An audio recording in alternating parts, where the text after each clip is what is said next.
Indo Web Novel. A Record of a Mortal's Journey to Immortality, Chapter 2391. Melihat ke bawah dari atas, orang akan menemukan bahwa dinding angin telah membentuk penghalang kuning yang menyelimuti seluruh gurun di dalamnya. Xiaoming duduk dengan kaki disilangkan di kejauhan, lalu menutup matanya saat dia mulai fokus mengendalikan gulungan di depannya. Di dalam pagoda emas, pemandangan yang digambarkan di layar cahaya juga telah berubah menjadi badai pasir kuning, membuatnya mustahil untuk melihat hal lain. Alis Nyonya Ling Yun sedikit berkerut saat melihat ini, dan dia berkata, "Saudara Yu, harta yang digunakan rekan Taois Xiaoming adalah gulungan angin kuning dari Sekte Tulang Darah, kan? Aku pernah mendengar bahwa harta ini berperingkat cukup tinggi bahkan di antara harta karun surgawi yang mendalam dari alam roh. Fakta bahwa itu menyembunyikan pandangan bahkan dari cermin penilai langit ini adalah bukti nyata dari kekuatannya. Namun, bukankah terlalu dini untuk menggunakan harta ini? Bukankah rekan Taois Xiaoming terlalu berhati-hati? Hehe, itu memang gulungan angin kuning yang sangat terkenal. Gulungan ini biasanya disembah di aula warisan Sekte Tulang Darah, dan hanya ketika menghadapi musuh yang kuat, para tetua agung akan mengeluarkan harta ini sebelum mempercayakannya kepada salah satu dari mereka untuk menghadapi musuh. Harta itu sebenarnya sudah disiapkan sebelumnya, seluruh gurun ini sebenarnya dimanifestasikan oleh gulungan ini, dan itu baru diaktifkan secara resmi sekarang. Adapun apakah rekan Taois Xiao terlalu berhati-hati, aku pikir itu ide yang baik bahwa dia mengaktifkan harta itu dengan sangat tegas. Bagaimanapun, dengan kekuatan menakutkan pria itu, kupikir formasi ekstrim langit dan bumi dan gulir angin kuning diperlukan untuk benar-benar memastikan bahwa kita telah menjebaknya. Bagaimana menurutmu, Kakak Bi? Oh, kamu tidak terlihat begitu baik, Saudara Bi, apakah ada sesuatu di pikiranmu? Pria berjubah merah itu bertanya sambil melihat ekspresi di wajah Biying. Pada saat ini, Biying menatap tajam ke layar cahaya dengan ekspresi yang sangat muram, dan hanya setelah mendengar kata-kata pria berjubah merah itu dia menarik pandangannya dan memaksakan senyum ke wajahnya sendiri. Aku tidak tahu kenapa, tapi untuk beberapa alasan, aku dikejutkan oleh sensasi yang menusuk tulang setelah menyaksikan penampilan pria itu. Oh, ini bukan sesuatu yang harus diabaikan, di level kami dapat merasakan bahaya tertentu yang akan datang. Rekan Taois He, Nyonya Ling Yun, apakah kalian berdua mendapatkan firasat yang sama? Pria berjubah merah itu buru-buru bertanya sambil menoleh kedua orang lain yang hadir. Aku belum. Aku juga tidak. Mungkinkah firasat kamu salah, Saudara Bi? Pria berjubah sarjana itu bertanya dengan senyum tipis. Terlepas dari apakah firasatku benar atau tidak, aku tidak berencana untuk tinggal di sini lebih lama lagi. Aku akan segera kembali ke Serikat Dagang. Terlepas dari hasil pertempuran, cukup kirim pesan ke Serikat Dagang kami, Saudara Yu. Sangat mengejutkan semua orang, Biying tiba-tiba pergi. Haha, bukankah kamu membiarkan dirimu terombang-ambing oleh ketakutan yang tidak berdasar, Kakak Bi? Bahkan jika semacam bahaya benar-benar akan muncul, apa yang mungkin terjadi dengan kami berempat di sini? Mengapa kamu tidak menunggu sampai pertempuran selesai sebelum? Tepat pada saat ini, kata-kata pria berjubah merah itu tiba-tiba terputus ketika pemandangan di layar cahaya tiba-tiba mulai bersinar dengan cahaya yang cemerlang, dan garis-garis cahaya keemasan yang tak terhitung menembus penghalang angin, menerangi seluruh layar cahaya menjadi terang, warna emas. Cermin penilai langit akan meledak. Seru pria berjubah crimson saat ekspresinya berubah drastis. Segera setelah itu, layar cahaya bergetar sebelum meledak menjadi bola cahaya keemasan, mengirimkan gelombang kejut ke segala arah. Keempat makhluk Grand Ascension Stage segera mengadopsi langkah-langkah defensif untuk meniadakan gelombang kejut yang mendekat, tetapi semua ekspresi mereka telah menjadi gelap secara signifikan saat mereka mengarahkan pandangan mereka ke tempat di mana layar cahaya pernah berada. Hanya cermin pecah yang tersisa di sana sekarang, dan Nyonya Ling Yun bertanya, apa yang terjadi? Mengapa cermin penilai langit tiba-tiba meledak? Saudara Yu, kamu memperbaiki harta itu, jadi pasti kamu tahu apa yang terjadi. Fakta bahwa cermin penilai langit telah meledak bahkan ketika itu begitu jauh dari pertempuran menunjukkan bahwa ada sesuatu yang salah, jawab pria berjubah merah itu, tapi itu bukan jawaban langsung dari pertanyaan yang diajukan. Dia telah mendapatkan harta ini dengan harga yang sangat tinggi, dan itu bisa memungkinkan dia untuk mengawasi area dari jarak yang tak terhitung, menjadikannya harta yang sangat berguna. Karena itu, dia secara alami sangat menyesali kehancurannya yang tiba-tiba. Menilai dari adegan yang terjadi tepat sebelum kehancuran cermin penilai langit, tampaknya ledakan kekuatan yang jauh melampaui batas toleransi gulir angin kuning telah meletus di dalamnya untuk menghasilkan ini. Mungkinkah firasat rekan Daois Being itu benar? Pria berjubah cendekiawan itu merenung dengan alis yang berkerut rapat. Gulungan angin kuning adalah harta karun surgawi yang mendalam, dan dibantu oleh formasi ekstrim langit dan bumi dan 12 makhluk tahap kenaikan agung, kemampuan macam apa yang bisa dilepaskan pria itu untuk menguasai gulungan seperti ini? Nyonya Ling Yun bergumam pada dirinya sendiri. Adapun Being, dia tetap diam, tetapi ekspresinya semakin gelap. Tidak apa-apa, aku akan mengirim pesan untuk bertanya kepada rekan Daois Xiao Ming apa yang sebenarnya terjadi, kata pria berjubah merah itu saat ekspresinya sedikit mereda. Jadi, dia membalik tangan untuk menghasilkan pelat formasi putih murni, yang dengan cepat dia lemparkan beberapa segel mantra ke dalamnya, dan panel rune perak muncul di permukaannya sebelum menghilang dalam sekejap. Setelah itu, pria berjubah crimson itu menatap tajam ke pelat formasi, menunggu jawaban. Namun, 15 menit penuh berlalu, dan pelat formasi masih tidak menunjukkan reaksi. Ekspresi pria berjubah merah itu berangsur-angsur semakin gelap, dan dia akhirnya menarik benda itu sambil berkata, sepertinya ada yang tidak beres, rekan Taois Xiao Ming berada di tepi gurun, namun bahkan dia tidak dapat dihubungi. Kalau begitu, kita harus membuat beberapa persiapan. Jika semua rekan Taois kita telah jatuh, maka ada kemungkinan besar bahwa pria itu akan mengejar kita selanjutnya. Lagi pula, rekan Daois Being dikejutkan oleh firasat saat melihat pria itu. Pria berjubah cendekiawan itu menghela nafas dengan muram. Apakah kamu masih berencana untuk pergi sekarang, rekan Daois Being? Pria berjubah merah itu bertanya sambil berbalik ke arah Being. Tidak, jika pria ini ditakdirkan untuk menjadi kejatuhanku, maka aku tidak bisa menghindarinya selamanya. Hanya dengan menghadapi kesengsaraan ini secara langsung dan melampauinya, aku akan memiliki kesempatan untuk bertahan hidup, jawab Being saat tatapan tegas melintas di matanya. Bagus. Meskipun kami hanya 4 orang, ada 100.000 murid dan formasi kuat di kota ini yang bisa kami manfaatkan. Jadi kami masih bisa bertarung, aku yakin pria itu tidak akan bisa keluar dari pertempuran itu tanpa cedera, kata pria berjubah merah itu. Patriark He dan Nyonya Ling Yun juga sadar bahwa ini bukan waktunya untuk melarikan diri sendiri. Jika mereka memilih untuk melakukannya, sangat mungkin bahwa musuh mereka dapat menargetkan mereka satu persatu, sehingga menempatkan mereka dalam bahaya yang lebih besar. Tentu saja, alasan utama di balik keputusan mereka untuk tetap tinggal adalah karena keyakinan mereka pada kemampuan mereka sendiri. Meskipun mereka juga makhluk Grand Ascension Stage, mereka jauh lebih kuat daripada 12 makhluk Grand Ascension Stage yang berkumpul di perangkap. Dengan kekuatan mereka digabungkan, mereka juga akan mampu membunuh 12 makhluk Grand Ascension Stage itu dengan mudah.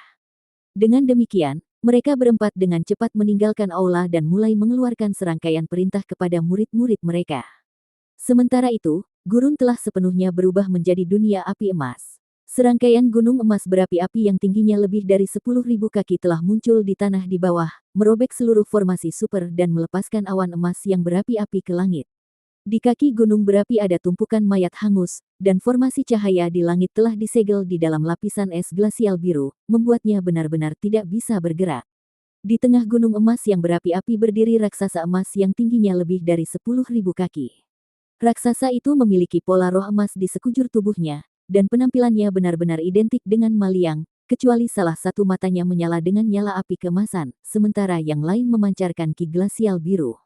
Raksasa itu memegang katak merah raksasa dengan tangan terentang. Setengah dari tubuh kodok telah terkoyak, dan auranya sangat lemah, menunjukkan bahwa dia berada di ambang kematian. Tangan raksasa yang lain ditekan di atas apa yang tersisa dari kepala katak, dari mana benang-benang cahaya keemasan berterbangan tanpa henti. Tampaknya raksasa emas sedang mencari sesuatu dalam ingatan katak. Beberapa saat kemudian, raksasa emas itu mendengus dingin pada dirinya sendiri, agak mengesankan bahwa dia mampu menyegel sebagian besar jiwanya dan membuatnya tidak dapat diakses olehku, tetapi ingatan yang berhasil aku lihat sudah cukup. Jadi semua makhluk paling kuat di benua langit darah dari Sekte Dao Darah dan Serikat Dagang Helian berkumpul bersama. Itu membuat segalanya sangat nyaman bagi aku tidak perlu berkeliling mengambilnya satu persatu di masa depan. Petik 2. Begitu suaranya menghilang, sambaran petir keunguan emas meletus di sekitar raksasa emas di tengah gemuruh guntur, kemudian berubah menjadi rantai emas keunguan yang tak terhitung jumlahnya yang menghilang ke tubuh raksasa dalam sekejap.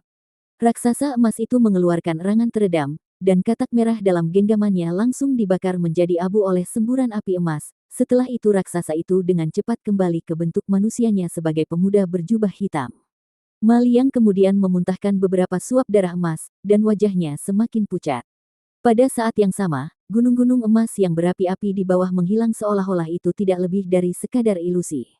Ma Liang meletakkan tangan di atas kepalanya sendiri, dan jimat emas terbang keluar sebelum mendarat di genggamannya dalam sekejap. Seperti yang diharapkan, melepaskan transformasi penuh dan domain roh aku telah cukup membebani aku. Syukurlah, aku mendapat banyak manfaat dari pengorbanan darah yang aku lakukan, dan aku memiliki jimat abadi pergantian emas yang dianugerahkan kepada aku oleh guru. Kalau tidak, aku akan dihancurkan oleh kekuatan alam ini dalam sekejap aku menjalani transformasi aku. Jimat ini akan dapat mendukung transformasi dan domain roh aku pada 2 kesempatan lagi, dan itu pasti akan cukup bagi aku untuk memusnahkan semua semut ini. Hehe, dengan orang-orang bodoh ini memberi contoh, aku yakin tidak ada orang lain di seluruh alam roh ini yang berani menentangku. Karena itu, kedua semut itu cukup cepat bereaksi, mereka melarikan diri segera setelah aku menjalani transformasi aku. Namun, dengan benih roh sejati yang aku tanam di tubuh mereka, tidak mungkin mereka benar-benar bisa menjauh dari aku. Ma Liang tertawa dingin. Chapter 2392. Setengah hari kemudian, pertempuran epik yang berlangsung hampir sehari semalam terjadi di kota raksasa tempat Biying dan yang lainnya berada. Segala sesuatu dalam radius puluhan ribu kilometer pertempuran menjadi abu, dan beberapa hari kemudian, sepotong berita mencengangkan mulai menyebar. Semua makhluk Grand Ascension Stage berkumpul untuk memburu pelaku di balik pengorbanan darah telah terbunuh dalam pertempuran, dengan satu-satunya pengecualian adalah Nyonya Ling Yun dari Myriad Curse Mountain. Namun, bahkan dia terluka parah, sampai-sampai dia hampir kembali ke tahap integrasi tubuh. Begitu dia kembali ke Myriad Curse Mountain, dia segera mengaktifkan semua batasan di gunung dan menyatakan bahwa gunung itu akan ditutup untuk seluruh benua selama 10.000 tahun. Akibatnya, seluruh benua langit darah berada dalam keadaan panik, dan kekuatan besar lainnya dan makhluk tahap kenaikan besar di dalam kekuatan itu semua bingung harus berbuat apa. Tak lama kemudian, sebuah negara berukuran sedang dan beberapa sekte terdekat dibantai sebagai bagian dari pengorbanan darah lainnya. Namun, Han Li tidak menyadari semua ini. Pada titik ini, dia sudah berteleportasi ke sebuah pulau yang cukup jauh dari benua langit darah, lalu berangkat dari pulau itu bersama Zhu Guo'er dan Patriark Huasi di tabut suci Ing Spirit sebelum melakukan perjalanan ke laut. Ada binatang buas yang jauh lebih kuat di laut daripada di darat, dan beberapa di antaranya cukup tangguh bahkan di mata makhluk Grand Ascension Stage. Namun, boneka kuat di tabut suci Ing Spirit sudah cukup untuk merawat sebagian besar binatang laut yang berani menyerang Bahtera. Kadang-kadang, mereka akan menghadapi binatang laut yang sangat kuat, tetapi mereka semua segera melarikan diri setelah menyaksikan pertunjukan kekuatan Han Li. Setengah tahun berlalu, dan pada titik ini, Bahtera raksasa telah menempuh jarak yang tak terukur melintasi lautan. Pada hari ini, tepat ketika Bahtera raksasa itu terbang di ketinggian rendah, ledakan yang menghancurkan bumi tiba-tiba terdengar di depan, disertai dengan ledakan fluktuasi energi yang hebat.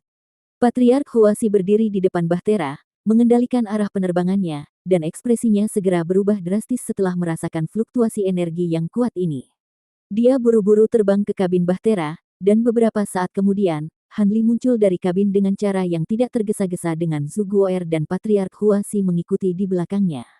Maksudmu ada makhluk Grand Ascension Stage yang bertarung di depan? Memang, fluktuasi energi tingkat kekuatan ini hanya bisa muncul dari pertarungan antar makhluk tahap kenaikan besar. Terbangkan Bahtera ke arah itu, aku ingin melihat apa yang terjadi di sana, Han Li menginstruksikan sambil mengarahkan pandangannya ke kejauhan melalui mata yang menyipit. Ya, Tuan Han. Patriark Huasi segera melakukan apa yang diperintahkan, dan tabut suci Ing Spirit bergidik sedikit sebelum terbang ke arah yang berbeda pada beberapa kali kecepatan aslinya. Saat Bahtera terbang maju, fluktuasi energi dan ledakan di depan menjadi semakin ganas. Akhirnya, sebuah pulau kecil muncul di depan, dan bola cahaya berkedip tanpa henti di atas pulau, melepaskan fluktuasi energi yang menakutkan yang menghancurkan permukaan laut di dekatnya hingga lebih dari 100 kaki. Adapun pulau, itu telah benar-benar rata, dan setiap tengara di atasnya telah rata dengan tanah, memberikan penampilan yang sangat datar dan halus.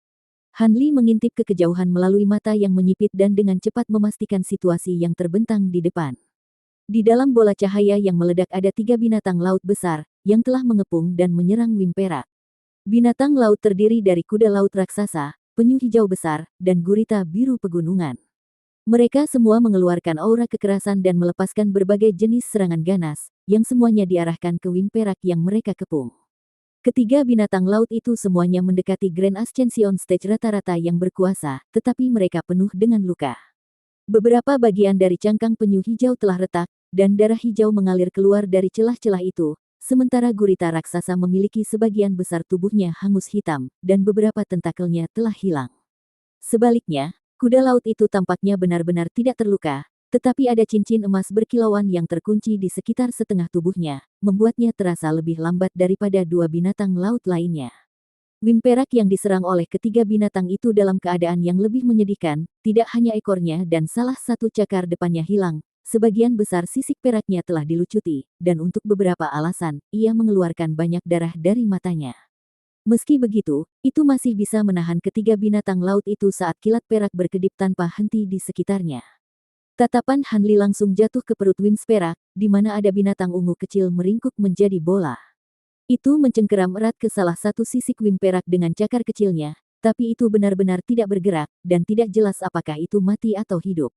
Murid Hanli segera berkontraksi sedikit saat dia melihat binatang ungu kecil itu, yang membuatnya merasa familiar.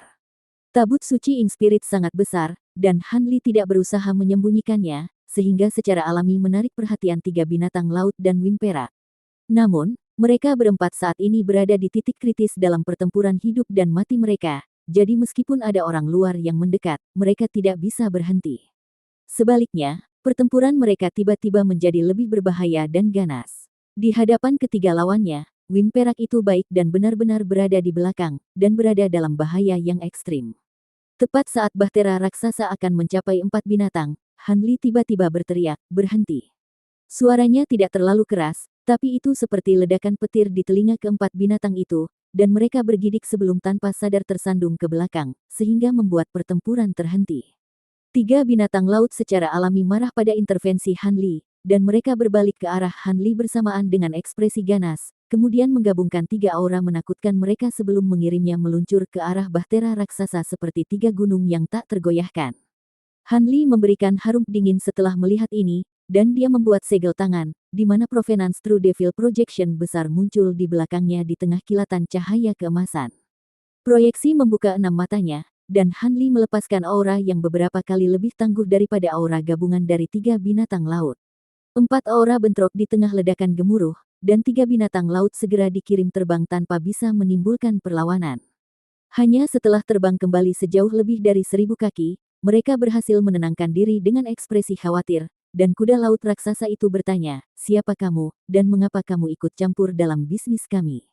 Kita semua adalah tetua dari Istana Penjaga Laut. Bahkan dengan kekuatanmu, waktumu di laut akan menjadi sangat tidak menyenangkan jika kamu membuat musuh keluar dari istana kami." Menanggapi ancaman ini, Hanli tetap tanpa ekspresi, dan menjawab dengan suara dingin, "Aku belum pernah mendengar tentang Istana Penjaga Laut ini. Kencing atau aku akan membunuh kalian bertiga dan memperbaiki bangkaimu menjadi bahan penyempurnaan alat." Petik 2. Tiga binatang laut bahkan lebih marah mendengar ini, tetapi dalam menghadapi tekanan spiritual yang luar biasa yang dilepaskan oleh Hanli, mereka hanya bisa bertukar pandangan pasrah sebelum menyelam kembali ke kedalaman laut. Wimperak berubah menjadi pria berjubah perak, yang terlihat sangat pucat dan memiliki noda darah di seluruh jubahnya. Dia memegang tangan seorang gadis kecil berjubah ungu, dan dia membungkuk sedikit ke arah Hanli dari jauh. "Terima kasih telah menyelamatkan aku, rekan Daois." Wimperak sangat bangga, tetapi setelah menyaksikan kekuatan yang baru saja ditampilkan Hanli, dia tidak berani menunjukkan tanda-tanda tidak hormat. "Jika aku tidak salah, kamu adalah rekan Daois Tu Yao, kan? Bagaimana kamu tahu? Kalau dipikir-pikir, kamu tampak agak akrab, apakah kita pernah bertemu sebelumnya, rekan Daois?" Pria berjubah perak itu awalnya agak terkejut mendengar ini, tapi dia kemudian mulai menilai Hanli dengan sedikit pengakuan di matanya. Tidak mungkin dia melupakan seseorang yang sekuat Hanli, jadi dia sedikit bingung dengan ingatannya sendiri yang suram. "Ayah, dia adalah pria yang kita temui selama pelelangan ketika aku dibawa pergi oleh orang-orang jahat itu," kakak laki-laki dengan aura ibu. Gadis kecil itu tiba-tiba berkata ketika dia mulai menarik lengan baju ayahnya dengan mendesak.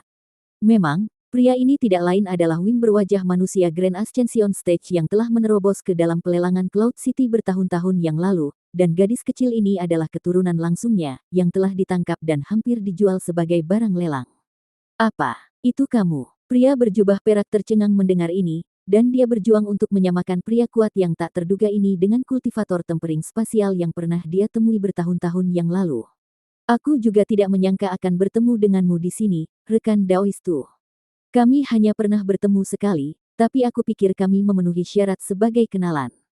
Bagaimana kamu berakhir dalam keadaan yang menyedihkan? Ketiga binatang laut itu cukup kuat, tetapi mereka belum mencapai Grand Ascension Stage, tentunya mereka tidak seharusnya bisa menjadi ancaman bagimu, tanya Han Li. Jika aku dalam kondisi prima, ketiga tetua dari istana penjaga laut itu secara alami tidak akan cocok untuk aku. Namun, aku jatuh ke dalam perangkap yang dipasang oleh musuh aku yang kuat sebelumnya, dan sebagai hasilnya, kekuatan aku jatuh ke bawah tahap kenaikan besar, dan aku hanya bisa menggunakan tubuh fisik dan kemampuan terikat aku untuk melawan ketiga tetua itu. Pria berjubah perak menghela nafas dengan senyum masam.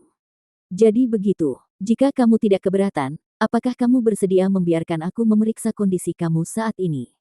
Han Li bertanya. Pria berjubah perak itu agak ragu-ragu setelah mendengar ini. Mungkin aku terlalu blak-blakan di sini, tetapi bahkan jika kamu memiliki cara untuk perlahan pulih dari waktu ke waktu, aku tidak berpikir putrimu akan dapat bertahan lebih lama lagi, kata Han Li sambil mengarahkan pandangannya ke arah gadis kecil berjubah ungu. 1. Lelang ini terjadi ketika Han Li berada di 13 ras awan surgawi, tepat sebelum ia memasuki pegunungan iblis emas dan alam es besar. Wim perak muncul di chapter 2393. Kamu dapat mengidentifikasi penyakit yang diderita putri aku. Selama pelarian aku dikejutkan oleh teknik rahasia yang dilepaskan oleh musuh aku itu, dan meskipun aku menanggung beban serangan itu, sebagian kecil dari kekuatannya telah jatuh pada putri aku. Apakah kamu dapat menyembuhkannya, rekan Daois? Pria berjubah perak itu bertanya dengan nada mendesak. Apakah kamu tidak mencoba menyembuhkannya sendiri? Han Li bertanya. Teknik rahasia yang digunakan musuhku bertentangan dengan kemampuanku, jadi jika aku mencoba menyembuhkannya, kondisinya hanya akan bertambah buruk. Jika kamu setuju untuk membantu aku akan berhutang budi kepada kamu selama sisa hidup aku, jawab Tu Yao sambil tersenyum masam. Kondisi putri kamu tidak terlalu sulit untuk aku sembuhkan, dan aku bahkan dapat mengizinkan kamu untuk memulihkan kekuatan Grand Ascension Stage kamu. Namun, aku memiliki kondisi, kata Han Li dengan suara tenang. Ekspresi pria berjubah perak itu sedikit berubah setelah mendengar ini, tetapi dia kemudian segera bertanya, silakan dan nyatakan kondisimu, saudara Han. Selama itu dalam kekuatanku, aku pasti akan memuaskanmu. Tidak perlu terlalu serius, saudara Tu. Kondisi aku tidak terlalu sulit untuk dipenuhi, yang aku inginkan hanyalah kamu menemukan tempat tertentu di dasar laut terdekat untuk aku, jawab Han Li sambil tersenyum tipis. Itu dia. Ekspresi Tu Yao segera sedikit mereda setelah mendengar ini. Hehe, menurutmu kondisi seperti apa yang akan aku angkat? Han Li tertawa. Sepertinya aku terlalu memikirkan banyak hal.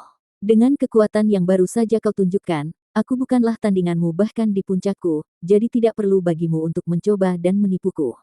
Jika itu satu-satunya syarat, maka aku akan dengan senang hati menerimanya, kata pria berjubah perak itu. Kalau begitu, silakan datang ke bahtera aku, dan aku akan memberikan pengobatan untuk kamu dan putri kamu, jawab Han Li dengan anggukan. Pria berjubah perak itu melirik bahtera hitam besar dan tidak ragu-ragu saat dia melayang ke atasnya bersama putrinya. Dengan demikian, tabut suci Ing Spirit kembali ke lintasan aslinya atas perintah Han Li dan terus terbang di udara. Keesokan harinya, pria berjubah perak itu berbicara dengan Han Li di kabin bahtera dengan ekspresi bersyukur, sementara putrinya berdiri di belakangnya, terlihat jauh lebih baik daripada hari sebelumnya. Patriark Huasi dan Zhu Guo'er juga berdiri di samping dengan hormat. Kekuatanmu benar-benar tak terduga, rekan Daois, aku berpikir bahwa dibutuhkan setidaknya beberapa bulan untuk menyembuhkan aku dan putri aku tidak pernah membayangkan bahwa itu hanya akan memakan waktu 1 malam untuk kamu. Jika istana penjaga laut berani mengirim orang lain untuk mengejar aku akan dapat memastikan mereka tidak pernah kembali, kata pria berjubah perak dengan gembira. Jangan menyebutkannya, rekan Daois. Ngomong-ngomong, apa istana penjaga laut ini?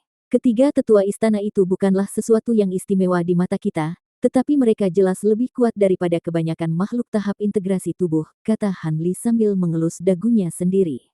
Ekspresi pria berjubah perak itu sedikit berubah setelah mendengar ini, tapi dia masih menjawab dengan jujur, Istana Penjaga Laut adalah kekuatan yang didirikan oleh musuhku itu. Dia adalah Master Istana Utama, dan selain dia, ada juga dua Master Istana Grand Ascension Stage lainnya, serta lebih dari 100 tetua yang kekuatannya sebanding dengan 3 yang kamu temui sehari sebelumnya. Adapun binatang laut lainnya di bawah komando istana, terlalu banyak untuk dihitung. Petik 2. Oh. Istana Penjaga Laut ini terdengar seperti kekuatan yang cukup tangguh. Mengapa tidak ada makhluk Grand Ascension Stage yang dikirim untuk memburumu dalam kondisi lemahmu? Han Li bertanya. Istana Penjaga Laut adalah musuhku, tapi aku berhubungan baik dengan kekuatan besar lain di wilayah laut ini, Azure Wim Hall.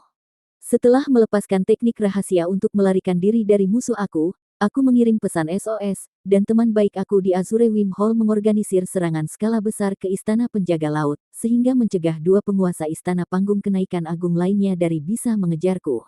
Namun, rute ke Azure Wim Hall telah sepenuhnya ditutup oleh binatang laut dari Istana Penjaga Laut, itulah sebabnya aku harus melarikan diri jauh-jauh ke sini, jawab pria berjubah perak itu. Jadi begitu, dilihat dari nama Azure Wim Hall, aku berasumsi para pemimpinnya adalah makhluk kuat dari Azure Wim Rache, kata Han Li. Itu benar, dua Aula Master dari Azure Wim Hall keduanya adalah makhluk Grand Ascension Stage dari Azure Wim Rache, dan mereka adalah teman dekat yang dengannya aku bersedia mempercayakan hidupku. Meskipun Azure Wim Hall hanya memiliki dua makhluk Grand Ascension Stage, mereka jauh lebih kuat daripada 3 penguasa istana dari Istana Penjaga Laut, jadi kedua kekuatan itu seimbang dalam hal kekuatan keseluruhan. Omong-omong, aku ingat kamu hanya berada di tahap tempering spasial ketika aku terakhir bertemu kamu di Cloud City, bagaimana kamu bisa maju ke Grand Ascension Stage dalam waktu sesingkat itu? Bahkan sepanjang sejarah, aku tidak yakin apakah ada orang yang bisa menandingi bakat menakjubkan kamu, kata Tu Yao, jelas masih terpana oleh transformasi drastis Han Li. Itu semua berkat beberapa peluang ajaib yang aku temui sehingga aku dapat mencapai basis kultivasi aku saat ini, tetapi dalam hal stabilitas yayasan aku, tidak mungkin aku dapat membandingkan dengan Grand Ascension Stage veteran seperti kamu, Han Li menjawab dengan rendah hati. Kamu terlalu rendah hati, rekan Daois. Juga, tempat apa yang kamu ingin aku bantu cari? Aku tidak bisa mengatakan bahwa aku tahu setiap inci wilayah ini seperti punggung tangan aku, tetapi aku telah mengunjungi semua daerah khusus di wilayah ini, kata Tu Yao. Aku sedang mencari satu set koordinat bawah air. Adapun lokasi tepatnya, Huasi, datang ke sini dan beritahu rekan Daois Tu apa yang kami cari. Huasi sendiri adalah binatang laut, jadi aku yakin dia bisa memberikan laporan yang lebih baik dariku, kata Han Li. Huasi segera melakukan apa yang diperintahkan, berjalan ke Tu Yao sebelum memberikan penjelasan rinci. Tuan Senior, koordinat yang kami cari diberikan kepada kami oleh altar kuno, dan karakteristik lokasinya adalah. Meskipun mereka telah mempelajari perkiraan koordinat pintu masuk langit roh kecil melalui altar kuno, lautnya sangat besar, sehingga bahkan sedikit kesalahan bisa sama dengan kilometer yang tak terhitung jumlahnya. Patriark Huasi mahir dalam kemampuan atribut air, tetapi bahkan dengan bantuannya, bukanlah tugas yang mudah untuk menemukan pintu masuk. Karena itu, Han Li meminta bantuan Tu Yao, yang merupakan makhluk Grand Ascension Stage dan sangat akrab dengan wilayah ini. Dengan bantuannya, melacak lokasi yang benar seharusnya tidak terlalu sulit. Adapun 3 makhluk Grand Ascension Stage dari si Guardian Palace, bahkan jika mereka sedikit lebih kuat daripada rata-rata Grand Ascension Stage, mereka masih tidak akan menandingi Han Li saat ini, jadi dia tidak peduli tentang mereka sama sekali. Setelah beberapa diskusi, Tu Yao dan Patriark Huasi dengan cepat memastikan area dasar laut yang sesuai dengan deskripsi pintu masuk langit roh kecil, dan tabut suci Ink Spirit segera terbang ke arah itu beberapa kali kecepatan aslinya. 2 bulan kemudian, bahtera hitam raksasa itu berada di udara di atas area laut yang dipenuhi bebatuan dan karang. Ribuan boneka bermutu tinggi berpatroli di area laut ini, sementara lebih banyak lagi boneka kristal iblis menjelajahi dasar laut untuk mencari sesuatu. Patriark Huasi dan Tu Yao juga bergabung dengan boneka-boneka itu, menelusuri dasar laut dengan indera spiritual mereka.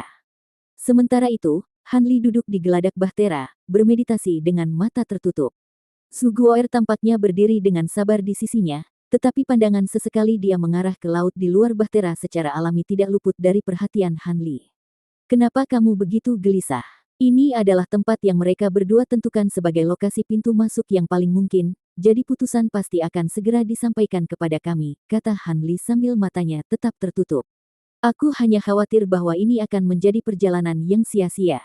Kedua senior itu mengatakan hal yang sama tentang dua lokasi sebelumnya yang kami kunjungi, tetapi tidak satu pun dari mereka yang menjadi tempat yang kami cari, kata Zhu Guoer.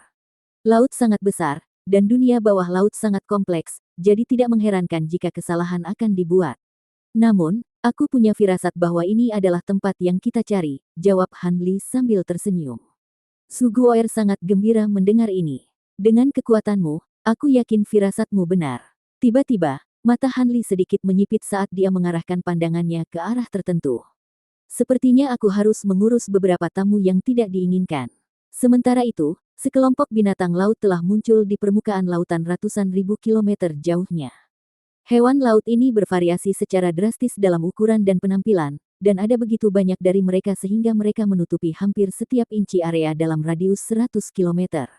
Di bagian paling depan kelompok itu adalah seorang pria berambut panjang mengenakan mahkota batu giok duduk di atas kura-kura hijau raksasa, dan dia memimpin pasukan binatang laut menuju arah di mana tabut suci Ing Spirit berada.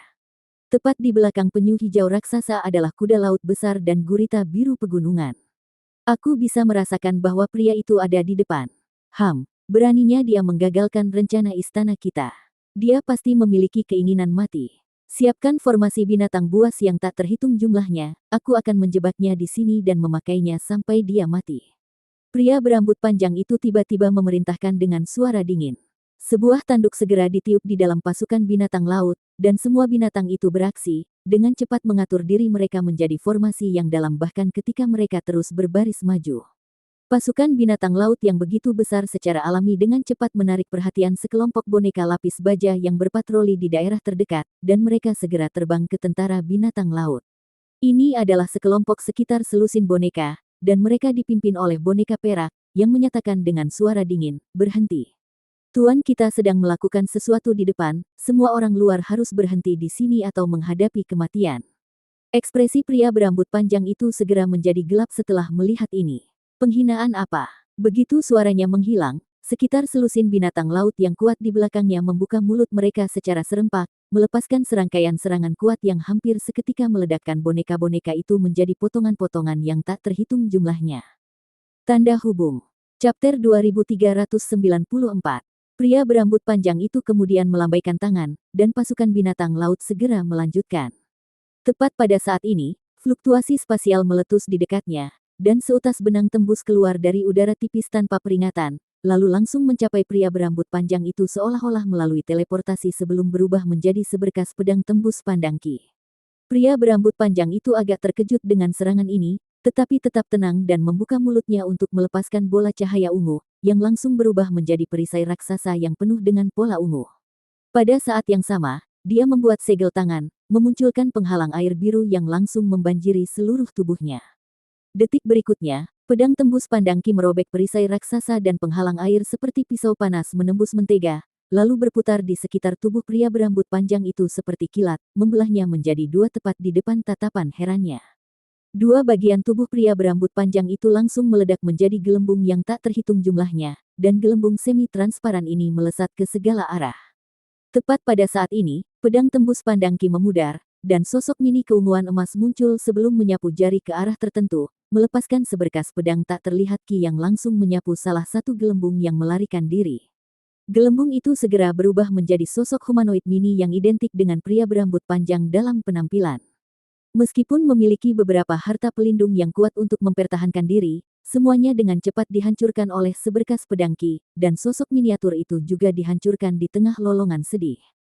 Dari saat benang tembus pandang itu muncul hingga saat pria berambut panjang itu terbunuh, semuanya terjadi dalam sekejap mata.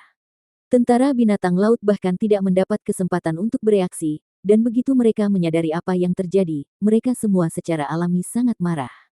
Selusin binatang laut paling kuat di antara mereka melepaskan raungan gemuruh, melepaskan semua jenis serangan yang melesat langsung ke arah Jin Tong dalam hiruk-pikuk. Cahaya dingin melintas di mata Jin Tong saat melihat ini, dan itu melepaskan tak terhitung banyaknya pedang tak terlihat Ki yang menghujani dari langit, menghancurkan semua serangan yang mendekat dengan mudah sebelum terjun ke pasukan binatang laut di bawah. Bahkan rata-rata Grand Ascension State tidak akan berani menentang pedang Ki ini secara langsung, jadi binatang laut ini secara alami benar-benar tidak berdaya.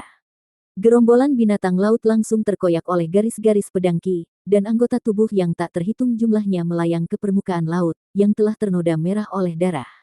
Binatang laut akhirnya menjadi ngeri saat melihat ini, dan salah satu dari mereka mengeluarkan teriakan melengking, di mana semua binatang laut yang tersisa berserakan dan melarikan diri untuk mencari kehidupan ke segala arah. Sementara itu, Jintong memandang dari atas dengan ekspresi dingin, lalu membuat gerakan meraih ke arah laut di bawah. Gelang penyimpanan pria berambut panjang itu segera terbang keluar sebelum mendarat di genggaman Jintong, dan butuh sekilas ke gelang penyimpanan sebelum menghilang di tempat. Pada saat yang sama, cahaya biru di mata Hanli memudar saat dia berdiri di depan tabut suci Ing Spirit, dan dia bergumam pada dirinya sendiri, "Baiklah, sekarang tamu tak diundang itu telah ditangani, kita bisa menunggu dengan tenang." Petik 2. Su Guoer berdiri di belakang Hanli, dan dilihat dari ekspresinya, jelas bahwa dia tidak tahu apa yang terjadi. Setelah itu, Hanli memejamkan matanya untuk bermeditasi lagi. Setengah hari kemudian, tepat ketika langit mulai redup, sebuah jimat tiba-tiba terbang keluar dari laut. Hanli segera membuka matanya dan membuat gerakan meraih untuk menarik jimat ke dalam genggamannya sendiri. Jimat kemudian segera meledak menjadi bola api merah, dan aliran informasi ditransmisikan ke dalam perasaan spiritual Hanli, di mana ekspresi gembira muncul di wajahnya. "Ada apa, Senior Han?" Sugur bertanya dengan penuh semangat. Mereka akhirnya menemukan tempat yang mereka curigai sebagai pintu masuk. "Ayo pergi ke sana sekarang," kata Hanli sambil berdiri. Suguoer secara alami juga senang mendengar ini. Dengan demikian, penghalang cahaya hitam muncul di sekitar bahtera atas perintah Hanli, dan bahtera raksasa perlahan turun ke laut. Di daerah terpencil di dasar laut di mana tanaman laut berwarna-warni yang tak terhitung jumlahnya tumbuh, ada ratusan boneka berkumpul di depan batu merah raksasa. Patriark Huasi dan Tu Yao sedang berdiri di depan boneka, dan mereka sedang dalam proses menilai batu merah ketika tabut suci Ing Spirit bergemuruh ke arah mereka dari kejauhan seperti iblis. Bahtera dengan cepat tiba di atas batu merah, setelah itu Hanli membuat segel tangan, dan penghalang cahaya hitam di sekitar Bahtera membengkak secara drastis untuk mencakup area dengan radius beberapa kilometer, memaksa kembali semua air laut di dekatnya.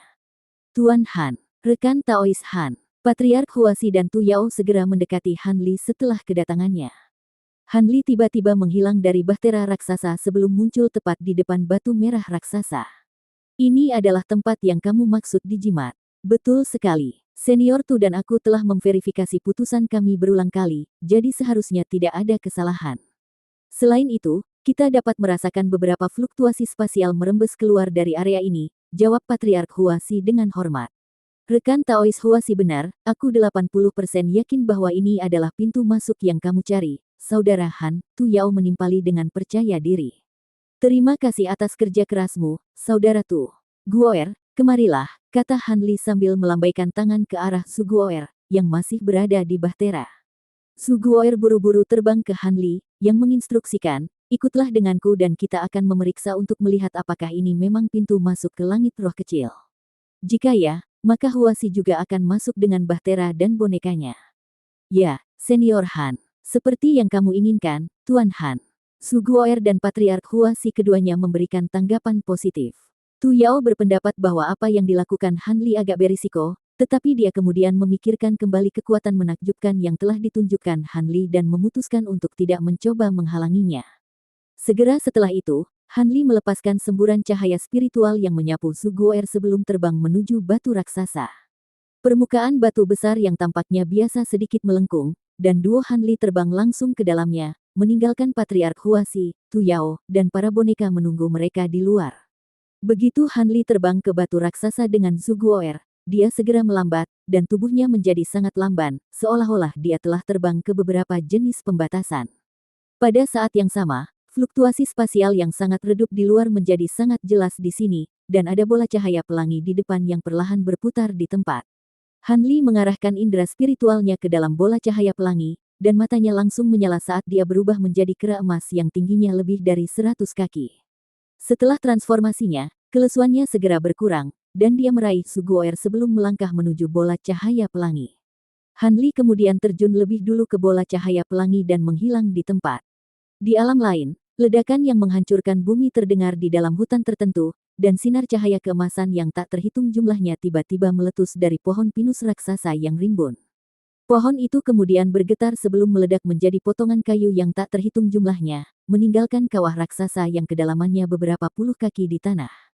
Lebih dari 100 kaki di atas kawah adalah bola cahaya pelangi yang berputar tanpa henti, dan dua orang terbang keluar darinya di tengah ledakan fluktuasi spasial. Mereka tidak lain adalah Han Li dan Zhu Guo'er. Han Li dengan cepat memeriksa sekelilingnya, dan alisnya sedikit berkerut ketika dia berkata, ki spiritual di sini benar-benar kurang berlimpah daripada alam roh. Gur, apakah ini langit roh kecil? Tolong beri aku waktu sebentar, Senior Han. Kepadatan ki spiritual di sini sangat mirip dengan langit roh kecil, tetapi izinkan aku memeriksanya untuk memastikan, jawab Zhu Guo'er dengan bersemangat saat dia juga memeriksa sekelilingnya. Segera setelah itu, dia membalik tangan untuk memanggil sapu tangan, yang dia lemparkan ke depan sebelum dengan cepat melemparkan beberapa segel mantra ke dalamnya. Semburan cahaya putih melintas di atas sapu tangan, dan peta yang sangat jelas segera muncul. Zhu Guo'er sangat gembira melihat ini, dan dia berkata, teknik rahasiaku berhasil, jadi ini pastilah langit roh kecil. Biarkan aku memeriksa lokasi kami saat ini, kami berada di Laut Hijau dari langit roh kecil. Tidak masalah di mana kita berada sekarang selama ini memang langit roh kecil, kamu tinggal di sini untuk saat ini, aku akan membawa Huasi dan yang lainnya ke sini. Lorong itu lebih sulit dari yang diperkirakan, jadi Huasi tidak akan bisa melewatinya sendirian, Han Li menginstruksikan. Zhu Guo'er secara alami memberikan tanggapan positif untuk ini. Dengan demikian, Han Li terbang kembali ke bola cahaya pelangi lagi, dan sekitar 15 menit kemudian, ledakan fluktuasi spasial lainnya meletus ketika tabut suci Ing Spirit, yang sekarang menyusut secara signifikan, terbang keluar dari bola cahaya. Begitu bahtera muncul, segera kembali ke ukuran pegunungan aslinya, dan Han Li dan Patriark Huasi terungkap di depan bahtera. Adapun Tu Yao dan putrinya, mereka sudah pergi ke seberang lorong setelah mengucapkan terima kasih kepada Han Li sekali lagi. Zhu Guo'er segera terbang ke bahtera dengan senyum gembira, di mana Han Li menoleh padanya, dan berkata, baiklah, ceritakan tentang Laut Hijau ini, serta di mana kamu tinggal di langit roh kecil di masa lalu. Aku ingin mengobrol baik dengan ibumu. Laut Hijau adalah wilayah ras roh hijau, yang merupakan ras paling kuat di langit roh kecil, dan juga musuh bebuyutan ras manusia kita. Adapun tempat di mana aku tinggal di langit roh kecil, itu akan menjadi wilayah manusia, yang berada di sisi lain dari langit roh kecil, jadi itu sangat jauh, jawab Zhu Guo'er dengan sedikit sedih. Chapter 2395. Perlombaan Roh Hijau. Apakah makhluk berkulit hijau dengan sayap semi-transparan ini? Han Li bertanya saat matanya sedikit menyipit. Ekspresi Zhu Guo'er sedikit berubah setelah mendengar ini. Bagaimana kamu tahu, Senior Han? Tampaknya masuknya tabut suci Ing Spirit kita ke alam ini telah menyebabkan terlalu banyak gangguan, dan ada banyak makhluk roh hijau berkumpul ke arah kita saat kita berbicara, jawab Han Li. Jadi begitu, hati-hati, Senior Han, tidak ada makhluk tahap kenaikan agung yang ada di langit roh kecil karena ki spiritual yang tidak mencukupi, tetapi perlombaan roh hijau masih merupakan ras yang paling kuat di seluruh alam ini. Mereka dapat berkomunikasi dengan makhluk seperti roh sejati yang dikenal sebagai roh pohon leluhur kuno melalui kepemilikan, dan kekuatan mereka tidak kalah dengan rata-rata Grand Ascension Stage. Zhu Guo'er buru-buru memperingatkan. Roh pohon leluhur kuno. Kedengarannya menarik, namun, ini bukan waktunya untuk terlibat dalam konflik yang tidak berguna. Jika makhluk roh hijau itu tahu apa yang baik untuk mereka, maka mereka akan menjauh dariku, maka aku akan membiarkan mereka.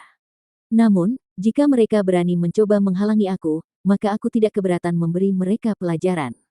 Tidak ada yang tahu tentang pintu masuk ke lorong ini, jadi aku akan membuat batasan untuk menyembunyikannya, kata Han Li saat cahaya dingin melintas di matanya.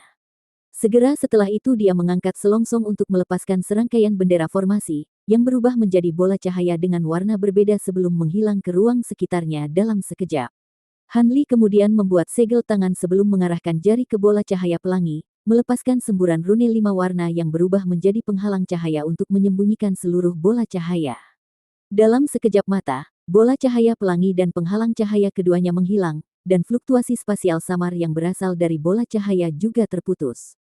Setelah itu, Han Li melantunkan mantra sebelum beralih ke segel tangan yang berbeda, lalu menyapu lengan bajunya ke udara lagi, melepaskan semburan cahaya hijau yang berubah menjadi rune besar sebelum meledak di tengah bunyi gedebuk yang tumpul. Benang hijau yang tak terhitung jumlahnya tersebar melalui daerah sekitarnya, dan pohon pinus raksasa, yang telah direduksi menjadi potongan-potongan kayu, mulai dengan cepat membentuk kembali dirinya sendiri dengan kecepatan yang terlihat dengan mata telanjang, seolah-olah dengan semacam keajaiban. Bahkan kawah di tanah mulai terisi kembali, dan hanya dalam beberapa tarikan napas, baik pohon maupun tanah telah kembali normal. Setelah menyapu indera spiritualnya ke seluruh area untuk memastikan bahwa dia tidak melewatkan apapun, ekspresi senang muncul di wajah Hanli. Dia kemudian mendorong telapak tangan ke kejauhan, dan sebuah gunung kecil yang jaraknya dekat dengan 10 kilometer langsung rata dengan tanah di tengah ledakan yang menghancurkan bumi. Jejak tangan raksasa telah muncul di tanah dalam radius setengah kilometer di sekitar tempat gunung pernah berdiri, dan sidik jari itu lebih dari 100 kaki, bahkan semua sidik jari di tangan terlihat jelas. Ayo pergi, Hanli menginstruksikan dengan senyum tipis, setelah itu bahtera raksasa dengan cepat terbang ke kejauhan. Beberapa saat kemudian, beberapa garis cahaya tiba di tempat kejadian dari arah lain, lalu berhenti di atas sidik jari raksasa yang ditinggalkan oleh Hanli, memperlihatkan 3 sosok humanoid dengan sayap seperti jangkrik semi-transparan di punggung mereka. Mereka bertiga terdiri dari seorang wanita dan 2 pria, semuanya memiliki kulit hijau dan tinggi dan kurus. Mereka bertiga menatap cetakan tangan raksasa dengan ekspresi muram, dan pria yang sedikit lebih tegap bertanya, "Bagaimana menurutmu tentang ini, Chu Ying?" Alis wanita itu berkerut erat saat dia menjawab, "Siapapun yang melakukan ini pasti sangat kuat. Paling tidak, kita bertiga tidak akan bisa melakukan ini." Itu pernyataan yang meremehkan, siapapun yang melakukan ini pasti jauh lebih kuat daripada kita bertiga, pria lain mendengus dingin. Dilihat dari bentuk sidik jari ini, jelas ditinggalkan oleh manusia. Apakah ada seseorang yang sekuat ini di antara umat manusia? Chu Ying bertanya dengan sedikit kebingungan di matanya. Di masa lalu, makhluk paling kuat dalam ras manusia adalah Awam Taijun dari Gunung Gerbang Surgawi, dan dia hanya sedikit lebih kuat dari kita. Mungkinkah ini ditinggalkan oleh makhluk baru yang kuat dari ras manusia? Orang pertama berspekulasi. Langit roh kecil bukanlah tempat yang besar, bagaimana mungkin kita tidak mendengar apa-apa jika makhluk kuat seperti itu muncul di ras manusia? Juga, mengapa orang ini muncul tepat di tengah laut hijau kita? Pria kedua merenung. Itu memang agak aneh. Sepertinya kita harus meminta jawaban pelakunya, kata wanita itu saat tatapan dingin melintas di matanya. Menurut kalian apa artinya ini? Pria pertama bertanya sambil mengelus dagunya sendiri dengan sikap kontemplatif. Apa lagi artinya? Jejak tangan ini jelas ditinggalkan di sini untuk mengintimidasi kami, tetapi siapapun yang melakukan ini sangat keliru jika mereka pikir mereka bisa lolos begitu saja. Bahkan jika mereka adalah Grand Ascension Stage dari ras manusia, mereka harus memberikan penjelasan untuk ini, kata pria kedua dengan senyum dingin. Tentu saja, jika tidak, jika berita ini menyebar, semua ras lain akan berpikir bahwa mereka dapat masuk dan keluar dari laut hijau kita sesuka hati. Omong-omong, fluktuasi spasial apa yang muncul di awal? Mungkinkah manusia itu melepaskan beberapa jenis teknik rahasia spasial yang memungkinkan mereka mengabaikan batasan yang kami buat dan berteleportasi ke laut hijau? Wanita itu berspekulasi. Aku juga merasakan fluktuasi spasial itu, tetapi aku tidak dapat menemukan apapun di dekatnya yang mengeluarkan fluktuasi spasial residual, jadi sepertinya manusia itu pasti telah menghapusnya, jawab pria kedua. Terlepas dari apa tujuan mereka, kita hanya perlu menangkap mereka dan menginterogasi mereka. Hehe, ini mungkin hal yang bagus untuk perlombaan roh hijau kita. Lagi pula, kita mungkin tidak dapat berhasil memanggil roh pohon leluhur kuno di luar laut hijau, kata pria pertama sambil tersenyum. Memang, apa yang kita tunggu kemudian? Ayo segera kejar. Dengan kekuatan manusia itu, saudara-saudara kita tidak akan bisa menghentikannya terlalu lama bahkan dengan kekuatan laut hijau untuk membantu mereka, kata wanita itu. Kedua pria itu secara alami tidak keberatan dengan ini, dan dengan demikian, mereka berangkat sekali lagi sebagai garis-garis cahaya, terbang ke arah yang sama dengan bahtera raksasa. Sementara itu, tabut suci Ing Spirit masih terbang di udara, tetapi ribuan makhluk roh hijau telah muncul di dekatnya, dan mereka menggunakan berbagai jenis harta untuk menyerang bahtera dari jauh. Boneka kristal iblis yang tak terhitung jumlahnya juga muncul di bahtera, melepaskan pilar cahaya dan petir untuk melawan makhluk roh hijau dalam pertempuran sengit. Namun, bahkan makhluk roh hijau yang paling kuat pun hanya berada di tahap tempering spasial, jadi serangan mereka dapat dicegah dengan mudah oleh penghalang cahaya hitam di sekitar bahtera raksasa. Adapun serangan yang dilepaskan oleh boneka, mereka semua dihalangi oleh serangkaian proyeksi daun yang dipanggil oleh makhluk roh hijau. Pertempuran tampaknya sangat sengit, tetapi sebenarnya tidak ada banyak korban, dan bahtera raksasa juga tidak melambat sedikit pun. Tiba-tiba, hampir setengah dari makhluk roh hijau mengatur diri mereka menjadi formasi aneh sebelum membuat segel tangan dan melantunkan mantra. Cahaya hijau melintas di antara pohon-pohon raksasa yang tak terhitung jumlahnya di bawah, dan masing-masing dari mereka melepaskan proyeksi daun, yang dengan cepat menyatu untuk membentuk proyeksi daun raksasa yang berukuran beberapa hektar. Proyeksi kemudian langsung muncul di atas bahtera hitam sebelum turun dari langit, seolah-olah mencoba menyapu seluruh bahtera. Tepat pada saat ini, fluktuasi spasial meletus di atas bahtera raksasa, dan tangan biru besar muncul sebelum menukik ke atas seperti kilat. Tangan biru itu segera meraih proyeksi daun raksasa, yang mulai berjuang dengan sekuat tenaga seolah-olah itu adalah makhluk hidup, tetapi genggaman tangan besar itu terlalu kuat untuk proyeksi daun untuk melarikan diri. Makhluk roh hijau dalam formasi tercengang melihat ini, dan mereka buru-buru menuangkan kekuatan sihir mereka ke proyeksi di atas bahtera dalam hiruk-pikuk. Proyeksi daun raksasa awalnya sedikit kabur dan tidak jelas, tetapi dengan masuknya energi itu menjadi jauh lebih jelas dan lebih substansial, dan juga mulai melepaskan aura yang kuat saat perjuangannya semakin intensif. Sebuah harum dingin tiba-tiba terdengar dari bahtera raksasa, setelah itu tangan biru besar itu mengencangkan cengkeramannya, dan memberikan ledakan kekuatan yang luar biasa pada proyeksi daun yang langsung merobek proyeksi itu. Akibatnya, semua makhluk roh hijau dalam formasi terkena serangan balik, dan wajah mereka memucat secara signifikan saat mereka mulai memuntahkan seteguk darah. Beberapa individu yang lebih lemah bahkan jatuh langsung dari langit. Tepat pada saat ini, Han Li muncul di depan bahtera, lalu melemparkan tatapan dingin ke arah makhluk roh hijau di sekitarnya. Aku bermaksud untuk mengampuni kalian semua, tetapi karena kamu bersikeras membuatku kesal, aku akan mengirim kalian semua pergi. Begitu suaranya menghilang, Han Li menggosokkan kedua tangannya, menyulap bola petir emas yang membengkak secara drastis dalam ukuran sambil naik lebih tinggi ke udara. Cahaya keemasan yang cemerlang memancar ke segala arah, sementara gemuruh guntur mengguncang seluruh langit. Dalam sekejap mata, bola petir telah membengkak seukuran paviliun dengan busur petir emas yang tak terhitung jumlahnya berkedip di permukaannya, melepaskan aura destruktif yang menghancurkan. Makhluk roh hijau terdekat semuanya sangat terkejut melihat ini, dan salah satu pemimpin mereka segera mengeluarkan perintah untuk mundur, di mana mereka semua melarikan diri ke kejauhan.